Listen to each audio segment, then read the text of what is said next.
Hello everyone, welcome to true IAS and PCS. तो दोस्तों, previous lecture के अंदर हम लोग बात कर रहे थे हिस्ट्री के अंदर अलग अलग हिस्टोरियंस जो कि बिलोंग करते हैं different different school of thought से। अभी तक हम लोग अपनी डिस्कशन में दो स्कूल ऑफ थॉट को कवर कर चुके हैं। एक नेशनलिस्ट स्कूल ऑफ थॉट, ठीक है, और दूसरा मार्क्सिस्ट स्कूल ऑफ थॉट, ठीक है।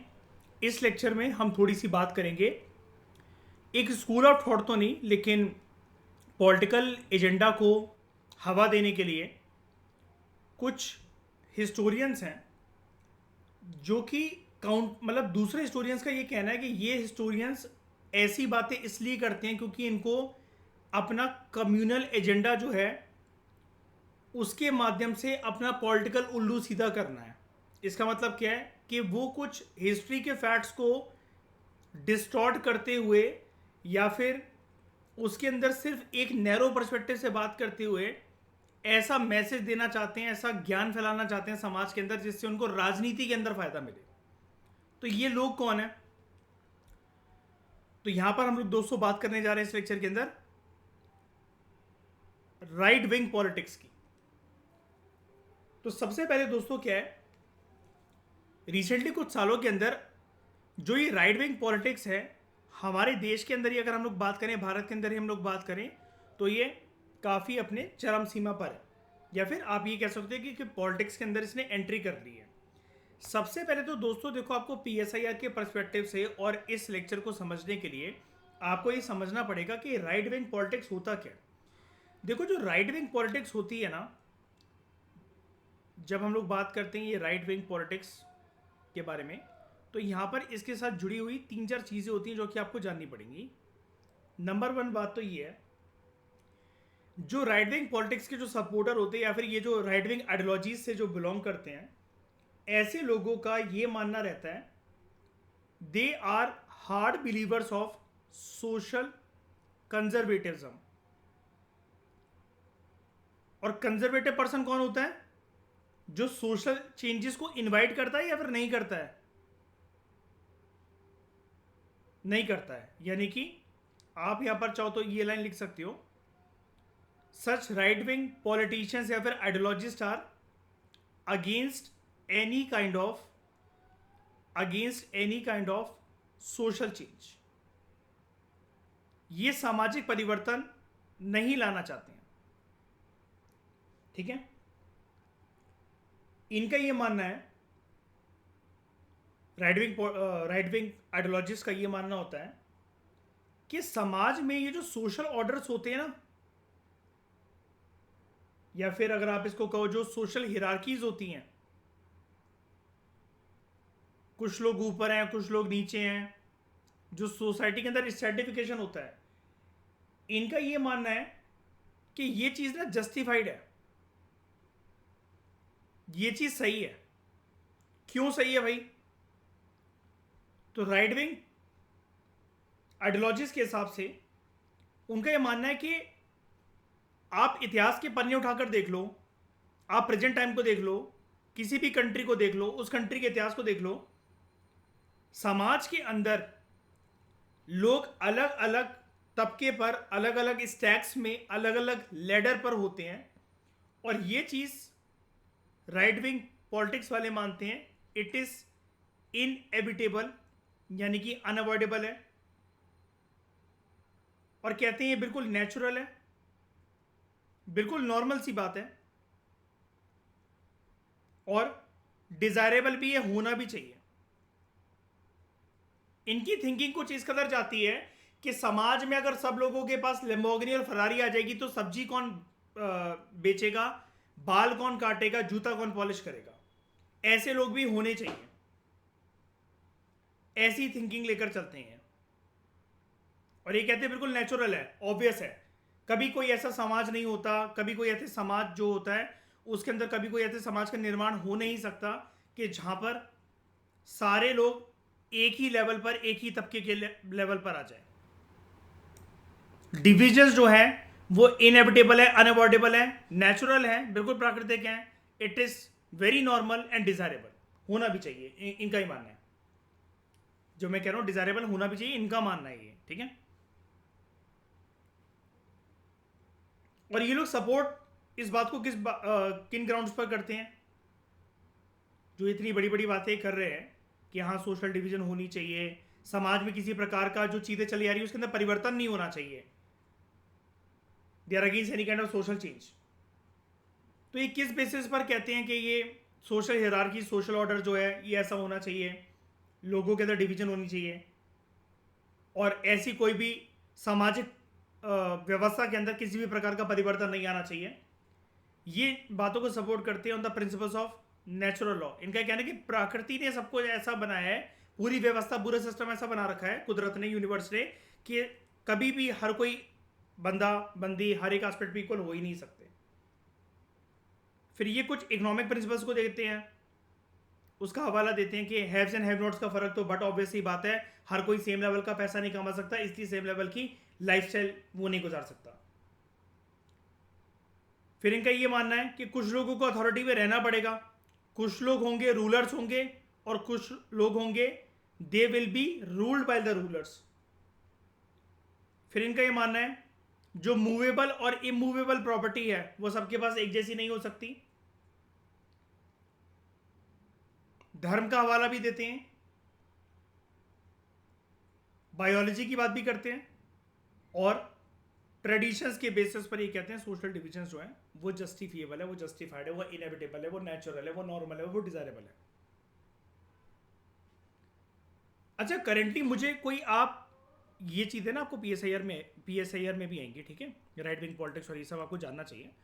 करेंटली आप मुझे कोई पार्टी बता सकते हो भारत के अंदर जो राइट विंग पॉलिटिकल पार्टी हो, ऐसी जो थिंकिंग रखती हो जो मैंने अभी आपको समझाई? अब जैसे हिरार्कीज के बारे में यकीन कर रहे हैं ना, तो ऐसे लोग ना, मतलब ये जो राइट विंग आइडियोलॉजिस्ट होते हैं, ये कैपिटलिस्ट सिस्टम को भी सपोर्ट करते हैं।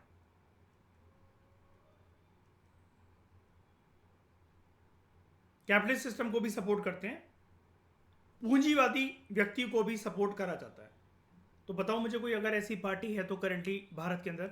हाँ, बीजेपी। यस, बीजेपी जो है वो राइट विंग पार्टी है, और बिल्कुल इससे अपोजिट जो लोग ये बात करते हैं कि नहीं, समाज में अगर व्यवस्था गलत है तो there should be social revolution, social changes, hierarchy भले ही हो लेकिन रिसोर्सेज सबके बीच में इक्वल लेवल पे बढ़ने चाहिए, और सरकार का ज़्यादातर रोल रहना चाहिए गुड्स की डिस्ट्रीब्यूशन में, ताकि लोगों को फेयर प्राइजेस पर, चीप रेट्स पर सारी चीज़ें मिल सके और इक्विटेबल तरीके से मिल सके, हैव्स एंड हैव नॉट्स का फर्क ना हो, क्लास डिविजन बहुत ज़्यादा ना हो कि जहाँ पर अमीर और अमीर बनता चला जाए, गरीब और गरीब बनता चला जाए।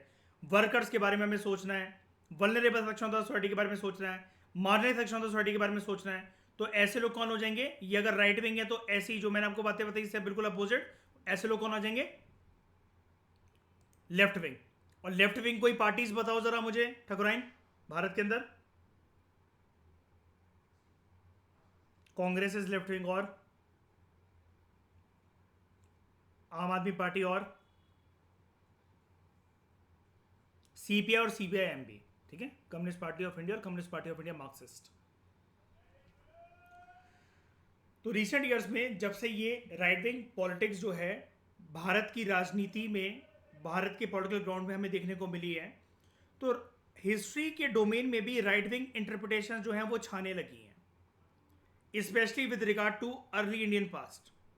ये चीज़ हमें पढ़ाई लिखाई के दायरे के अंदर और डिबेट एंड डिस्कशन के अंदर देखने को मिलती है कि राइट विंग इंटरप्रिटेशंस भी आने लगी हैं इतिहास के पन्नों को लेकर। अब ये जो राइट विंग आइडियोलॉजिस्ट होते हैं ये क्या करते हैं, एंशियंट टेक्स्ट की जो डेट्स होती हैं उसको और पीछे ले जाते हैं। ये चीज़ जस्टिफाई करने के लिए कि जैसे अगर हम भारत की बात करते हैं यहाँ पर, कि इंडिया का जो पास्ट है वो और पुराना है, ये हर चीज़ को एक लेंस के थ्रू देखना चाहते हैं कि हर चीज़ स्वदेशी ही रही है, हर एलिमेंट जो रहा है, हर एक ओरिजिन जो रहा है वो इंडिजिनस रहा है। और ये एंशियंट इंडिया का आइडिया कुछ इस प्रकार से रखते हैं कि प्राचीन भारत का जो इतिहास है वो हिंदू पीरियड ही था सिर्फ और सिर्फ, और उस टाइम पर भारत ने बहुत रिमार्केबल अचीवमेंट्स अचीव करी। सब कुछ बर्बाद हो गया जैसे ही भारत के अंदर अरब्स और टर्क्स आते हैं। मुसलमानों का आगमन जहां पर होता है, जब होता है भारत के अंदर, उस दिन से भारत की अचीवमेंट्स की उल्टी गिनती शुरू हो जाती है। अब अपने आइडियाज और विचारधारा के अंदर आपको ये कहीं से भी न्यूट्रल लग रहे हैं? बताओ, ऐसा नहीं लग रहा कुछ भड़काऊ भाषण देने वाली चीजें हैं ये? हाँ या ना? हम हिस्ट्री को ऐसा बोल सकते हैं कि मतलब ऐसा बोलना चाहिए वैसे हमें कभी कि सब कुछ बहुत बढ़िया चल रहा था भाई, कोई भी दिक्कत नहीं थी इंडिजिनसली, और मुसलमानों के आने की वजह से, टर्क्स के आने की वजह से, अरब्स के आने की वजह से पूरा का पूरा व्यवस्था चरमरा गई और उनके आने से कुछ भी अच्छा नहीं हुआ।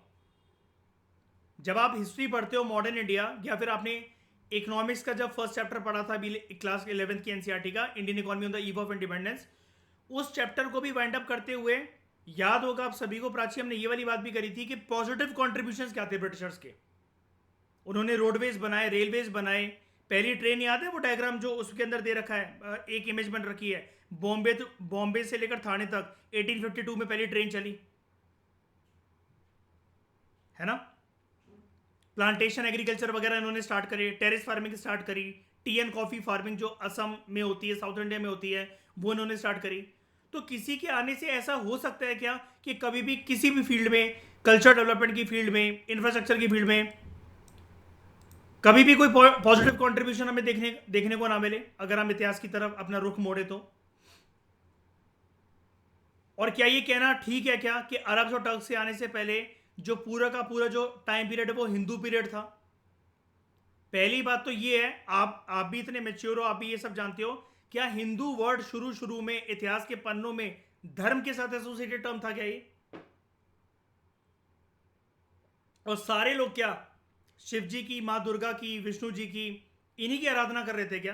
भारत का हर एक आदमी, या इंडियन सबकॉर्डिनेट का हर एक आदमी, अरब्स और टर्क्स के आने से पहले?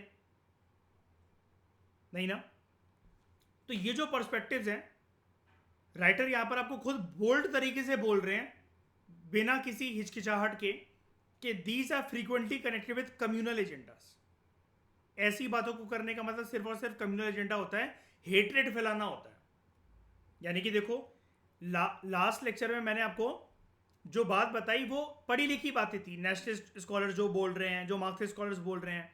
लेकिन आज आपको ये भी पता लग रहा है, आप ये भी चीजें लिख सकते हो कि कभी कभार हिस्ट्री को डिस्टॉर्ट करते हुए राजनीति में अपना पॉलिटिकल उल्लू कैसे सीधा करा जाता है, हिस्ट्री ये वाला माध्यम भी सर्व कर सकती है। इसलिए हमें हिस्ट्री में फैक्ट्स को, टेक्स्ट को या आर्कियोलॉजिकल एविडेंस को बहुत डेप्थ में जाके खुद ड्वेल करना चाहिए, उसके अंदर घुसना चाहिए, उसको जानना चाहिए। ठीक है। तो these are frequently connected with communal agenda. तो दोस्तों, अगर यहां पर बात हो रही है इस टर्म की, कम्युनल एजेंडा की, तो मैं यहां पर आपको दो चार बातें बताना चाहूंगा कि क्या मतलब होता है इस टर्म का जब हम ये टर्म इस्तेमाल करते हैं, कम्युनल एजेंडा, या फिर when we commonly use the term communal politics. ये भी पीएसआईआर का पार्ट है और हिस्ट्री का भी पार्ट है, इससे भी रिलेटेड आप दो चार चीजें सीख जाओ। देखो, कम्युनल पॉलिटिक्स या कम्युनल एजेंडा ना एक ना सोच या एक विचारधारा के ऊपर चलता है। वो क्या है विचारधारा, क्या है वो सोच, कि एक पर्टिकुलर जो रिलीजन है उसके साथ एसोसिएटेड जितने भी लोग हैं,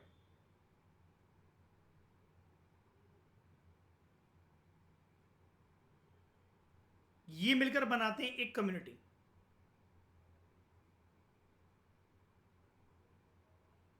और एक देश में अगर इस पर्टिकुलर रिलीजन से डिराइव होते हुए ऐसे लोगों की कम्युनिटी अगर बन रखी है, और ऐसे लोग जो हैं संख्या के अंदर ज्यादा है, तो ऐसा रिलीजन जो है वो सबसे सुपीरियर रिलीजन होगा एज कंपेयर टू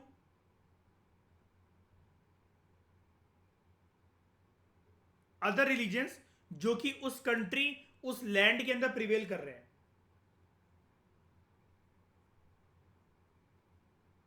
ठीक है।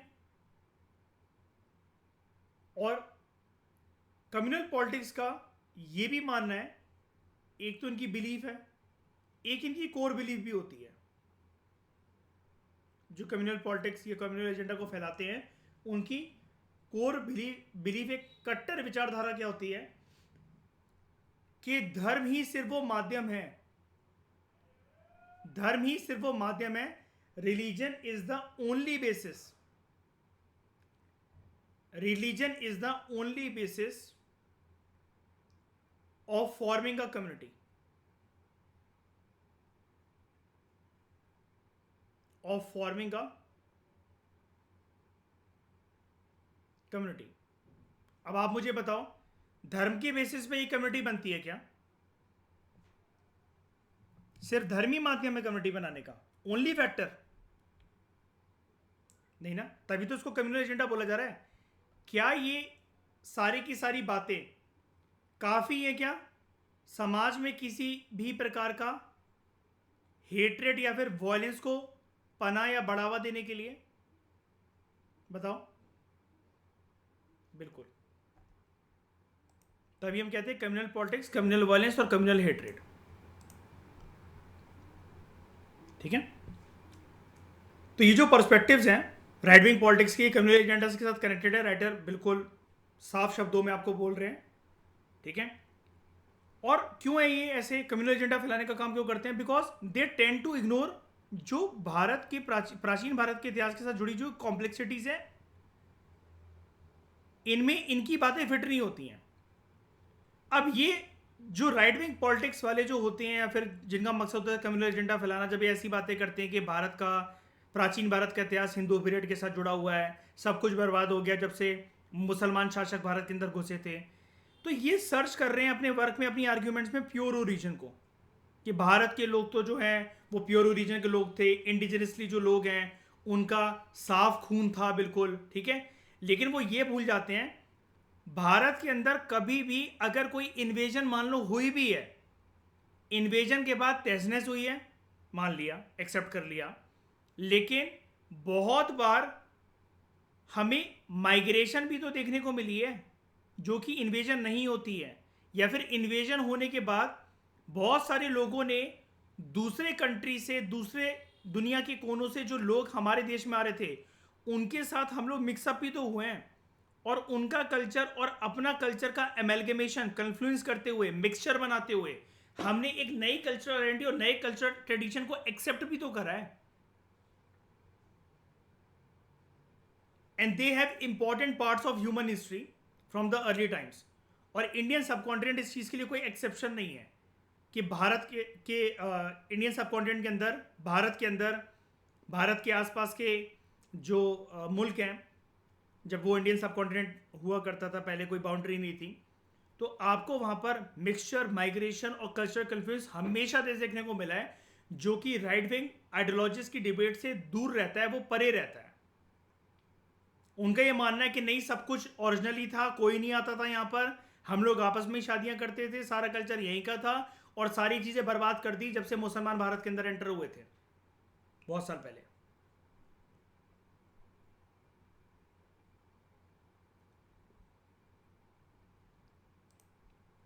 ठीक है। तो ये एक पर्सपेक्टिव मैंने आपको बताया। अब दोस्तों जो ये टॉपिक है, इससे भटकना मत। हम लोग जो टॉपिक ये पढ़ रहे थे कि changing interpretations of early Indian history, तो हर पैराग्राफ के अंदर आपको एक नया फ्लेवर मिलेगा कि भारत के पुराने इतिहास को समझने के लिए, चाहे वो मध्यकालीन भारत का इतिहास हो या फिर प्राचीन भारत का इतिहास हो, उसकी इंटरप्रिटेशन कैसे चेंज होती रहती है। अब चाहे फिर वो आधुनिक भारत का इतिहास क्यों ना, मॉडर्न इंडियन हिस्ट्री क्यों ना हो, उसमें भी जो आज़ादी की लड़ाई लड़ रहे थे वो अंग्रेजों को हमेशा गलत ही बोलेंगे, लेकिन कुछ लोग न्यूट्रल भी थे जो कि ये बोलते थे नहीं यार, अंग्रेज पूरी तरीके से गलत नहीं है। साइंटिफिक टेम्परामेंट के बारे में अगर वो बात कर रहे हैं तो हमें उनसे ये नहीं सीखना चाहिए कि वॉशरूम जाते हुए हमें पानी का इस्तेमाल ना करते हुए पेपर का इस्तेमाल करना चाहिए, लेकिन उनसे साइंटिफिक टेम्परामेंट ये जरूर सीखनी चाहिए कि एक औरत को उसके पति की जलती हुई चिता पर ना बैठाया जाए, सती प्रथा करना गलत है। इतना तो कम से कम साइंटिफिक टेम्परामेंट हमारे अंदर होना चाहिए। भले ही अपनी गाड़ी, बैलगाड़ी पर या जो भी चीज़ें उस टाइम पर चलती थी और लोग नींबू मिर्च लगा रहे हैं, या फिर काली बिल्ली जो रास्ता काट गई उससे उसको अपशगुन मान रहे हैं, या फिर मंगलवार को गुरुवार को नाखून काटना, बाल धोना या बाल कटवाना, इस चीज को गलत मान रहे हैं, ये चीज रखो अपने पास, लेकिन साइंटिफिक टेम्परमेंट होनी चाहिए। और ऐसी चीजें भी आपको भूलनी पड़ती हैं। अब जैसे मैं आपको एक रियल चीज बताता हूं। ठकुराइन के पापा आर्मी में है, तो ठकुराइन, अक्सर आपने सुना होगा पापा से या फिर कभी घर पर डिस्कशन हुई हो इतने सालों में, आर्मी के अंदर, आर्म्ड फोर्सेस के अंदर डिसिप्लिन ज्यादा मैटर करता है as compared to your beliefs and rituals and traditions. वहां पर यह चीज नहीं चलती कि आज मंगलवार है तो इसलिए मैंने शेव नहीं करी थी, या थर्सडे तो इसलिए मैंने बाल नहीं काटे थे। वहां पर सीनियर आपको आपका फिर बहुत गंभीर तरीके से पनिश करता है और बहुत बेइज्जती होती है सब लोगों के सामने। ऐसा है कि नहीं है ठाकुर, बताओ मैं गलत बोल रहा हूं तो? अगर कोई कभी युद्ध हो गया तो आप ये नहीं कह सकते वहां पर जाकर कि नहीं, मैंने अपना हुलिया चेंज नहीं करना है, मूछें नहीं कटवानी है, दाढ़ी नहीं कटवानी है, या फिर तो मैं नहाकर हनुमान चालीसा पढ़ के ही निकलूंगा युद्ध करने के बाद।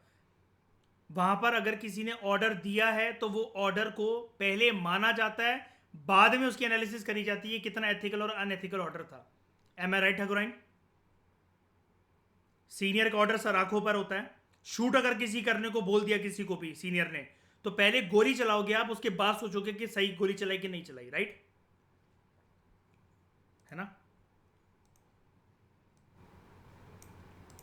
तो बहुत बात यही होती है साइंटिफिक टेम्परमेंट, कि कभी कभार आपको डिसीजंस इतने क्विक लेने पड़ते हैं कि आपके पास फिर और कोई साधन नहीं रह जाता है।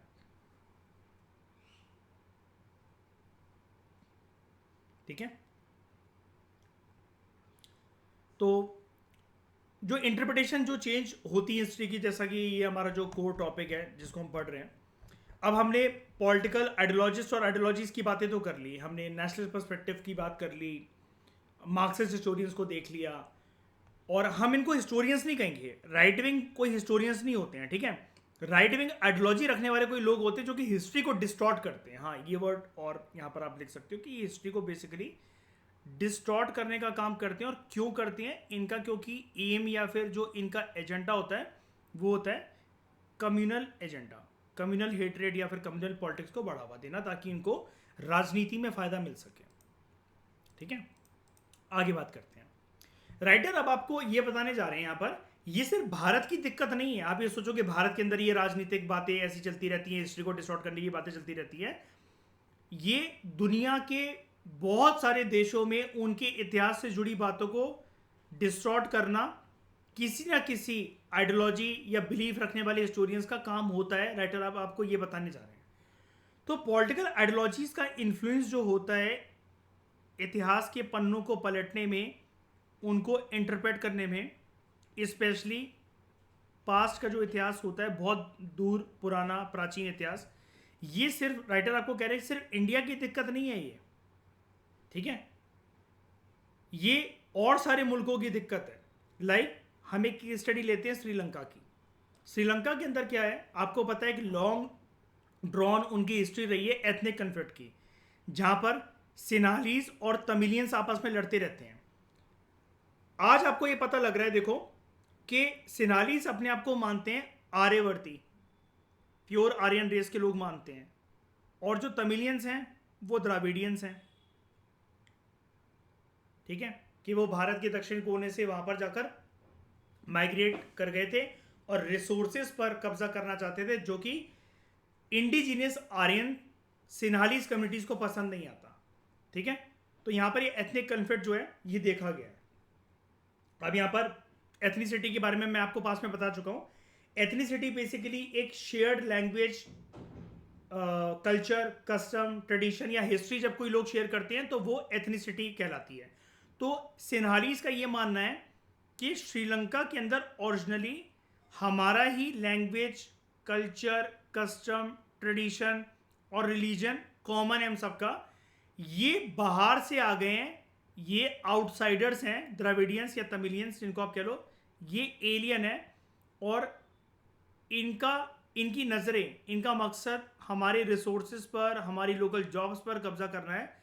जैसे कि दिक्कत नॉर्थ ईस्ट में, ये असम में देखी गई थी 1971 में बांग्लादेश वॉर के टाइम पर, जब 90 लाख बांग्लादेशी रेफ्यूजीज ने भारत के अंदर आके पनाह ली थी और वो ज्यादातर असम के अंदर सेटल हो गए थे। तो असम की राजनीति के अंदर एक बहुत बड़ा मोड़ ये आया था कि बांग्लादेशी रेफ्यूजीज को आइडेंटिफाई करके वापस उनके मुल्क भेजना, जो कि सिलसिला आज तक चल रहा है। और मैंने आपको बताया भी था, ऑल असम स्टूडेंट यूनियन आसू ने, जो कि कॉलेज के ग्रुप का, कॉलेज के लड़कों का एक पूरे का पूरा पॉलिटिकल पार्टी का ग्रुप था, वो लोग सत्ता में आ गए थे।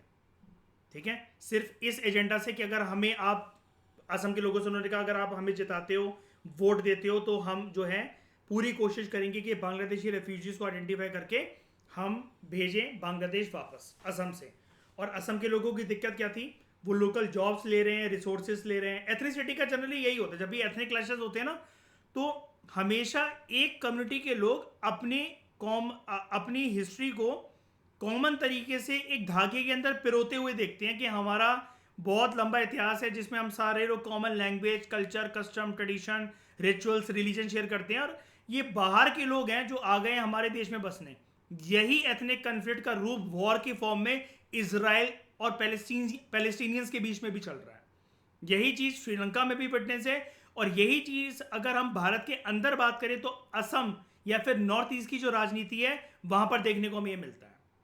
और जैसे इंडिया की अगर मैं आपको बात बताऊं, ये वाली बात हम पोस्ट इंडिपेंडेंस के लेक्चर्स में क्लास 12 जो इंडिया सिंस इंडिपेंडेंस की बुक है एनसीईआरटी, उसके अंदर हम कर चुके हैं।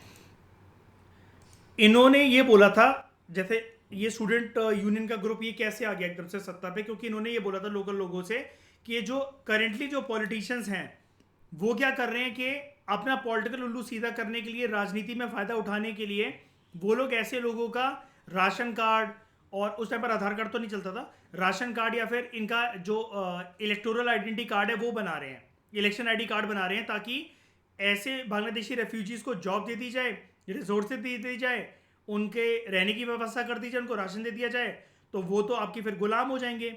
और आप उनका जब इलेक्शन आईडी कार्ड बनाकर, राशन कार्ड बनाकर जब उनको आप बोलोगे कि हम तुम्हारे भारत की पहचान पत्र एक तुम्हारा बनवा रहे हैं जिससे तुम वोट कर सकते हो, तो वो तो वोट सारे के सारे उन्हीं पॉलिटिशियंस को करेंगे जिन्होंने उनके लिए टेंट का इस्तेमाल करा, रहने का इंतजाम करा, खाने का इस्तेमाल करा। तो वो तो नतमस्तक हो जाएंगे उनके सामने, बिल्कुल झुक जाएंगे, है ना। तो ये चीज़ जो है हाईलाइट हुई थी हमारे देश में, आज भी है, और दुनिया के अलग अलग कोनों में एथनिक क्लैशेस ऐसे ही चलते हैं। जब आप एक कम्युनिटी के लोगों को आउटसाइडर समझते हो कि भाई इनका इतिहास, language, culture, custom, traditions, rituals हमारे देश के इतिहास से काफ़ी अलग है, ये आउटसाइडर्स हैं, ये एलियंस हैं, ठीक है।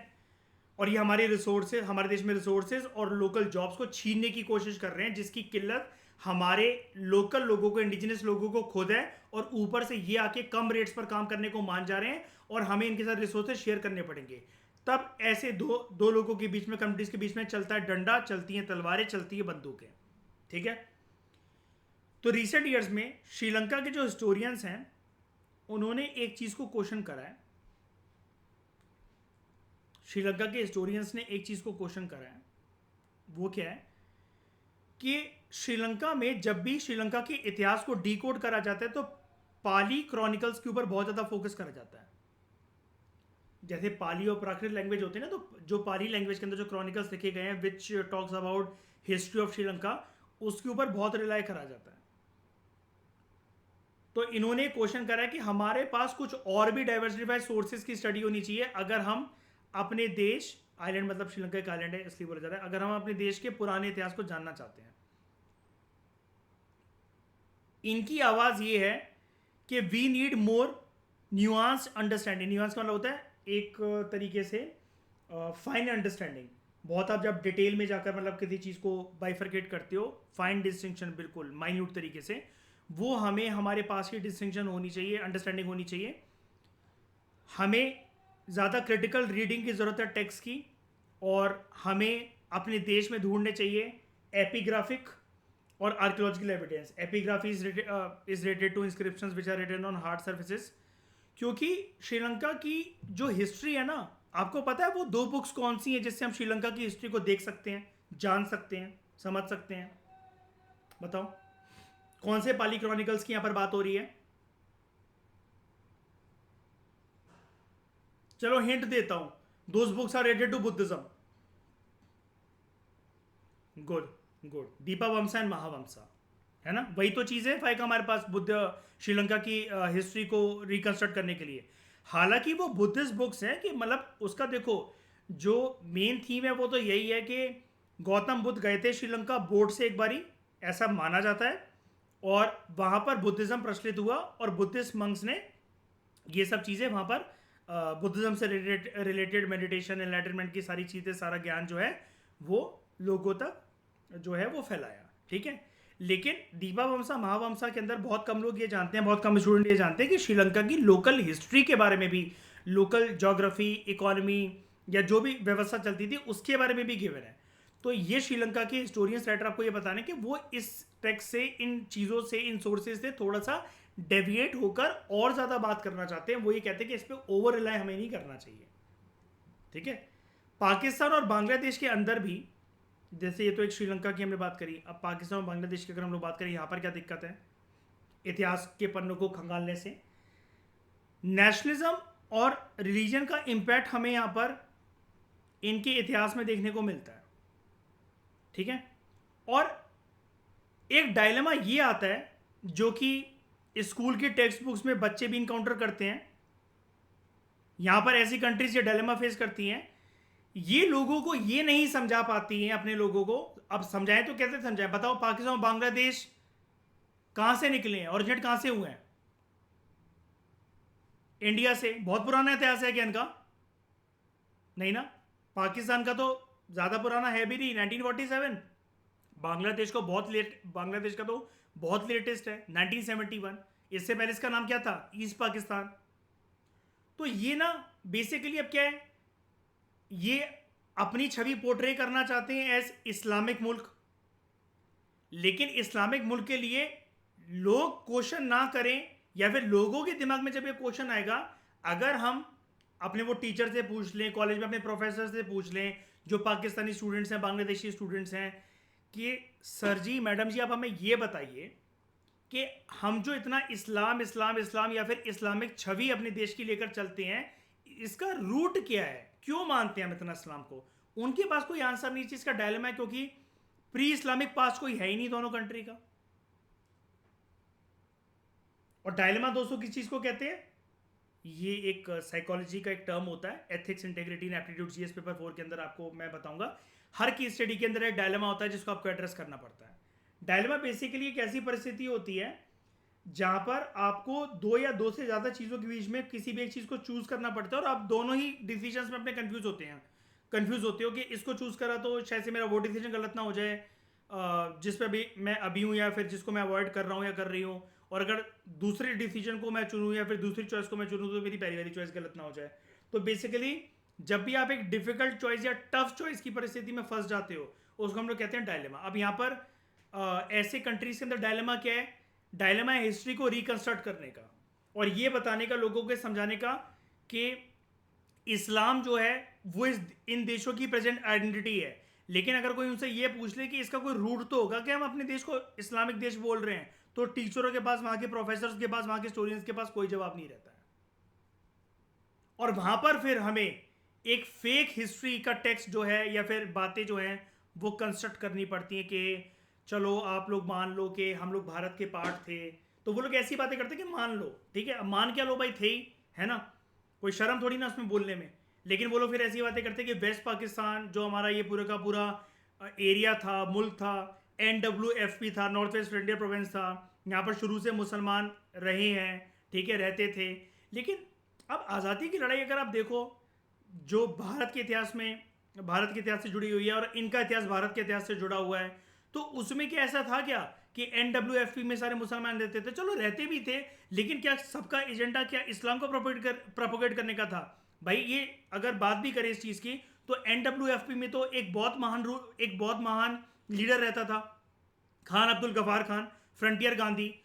उसने तो पूरी कोशिश करी थी कि पाकिस्तान नाम का देश ना बने भारत से अलग होकर। वो नहीं चाहता था कि भारत के टुकड़े, क्योंकि वो जानता था कि अगर बंटवारा हुआ, पार्टीशन हुआ, हिंदू मुसलमानों के बीच में नफरत की वो आग लगेगी जिसको बुझाते बुझाते आने वाली नस्लों की, आने वाली जनरेशन की कमर टूट जाएगी। और ये चीज आप आज भी देख लो। तो use of history to serve political agendas of the present can in fact be seen all over the world. ये हर एक कंट्री की दिक्कत है। अब राइटर आपसे बोल रहा है कि हालांकि जो हिस्ट्री है वो ज़्यादातर कनेक्टेड रहती है आइडियोलॉजी से एंड प्रेजेंट टाइम की क्या कंसर्न है, लेकिन ये बहुत ज़रूरी हो जाता है कि हम प्रॉपर तरीके से इंटेरोगेशन करें कि पास्ट में क्या क्या चीज़ें, क्या क्या वारदातें हुई हैं, और हम उन चीज़ों को डिस्टिंग्विश करें, ठीक है, रिगरस एनालिसिस करके डिफरेंट सोर्सेज की, और कन्विंसिंग आर्गुमेंट जो है वो प्रेजेंट करके। तो सारी की सारी हिस्ट्री राइटिंग को राइटर आपको ये भी बोल रहे हैं कि ऐसा नहीं कि सारी की सारी हिस्टोरिकल राइटिंग जो है, जिसको हम हिस्टोरियोग्राफी कह रहे थे, हर किसी स्कूल ऑफ ट्रेडिशन का वो पार्टी होंगी कि कोई नेशनल स्कूल से कनेक्टेड टेक्स्ट होगा, कोई मार्क्सिस्ट स्कूल के बारे में कनेक्टेड होगा, कोई राइट विंग पॉलिटिक्स का होगा, कोई लेफ्ट विंग पॉलिटिक्स का होगा। नहीं, राइटर आपको ये बोल रहा है कि ऐसा नहीं होता है कि हिस्ट्री की हर चीज़ को आप किसी ना किसी स्कूल ऑफ थॉट के साथ जोड़ दो, ठीक है। जो चेंजेस होते हैं हिस्टोरियोग्राफी के अंदर, स्पेशली अगर हम भारत के प्राचीन इतिहास की बात करें, तो over the past few decades हम इसको समझ सकते हैं with specific themes and features, और बिना किसी हिस्टोरियन के स्कूल ऑफ थॉट पर रिलाई करते हुए, ठीक है, कि पर्टिकुलर एक एरा में, एक ज़माने में स्पेसिफिक थीम्स क्या थी, स्पेसिफिक फीचर्स क्या चलते थे, और फिर हम उस ज़माने की सोसाइटी, इकोनॉमी और पॉलिटिकल व्यवस्था को करेक्ट करते हुए एक खुद से अपनी एनालिसिस और इंटरप्रिटेशन बनाए, ठीक है। तो इस डिस्कशन में दोस्तों फिलहाल इतना ही। Thank you very much for discussion.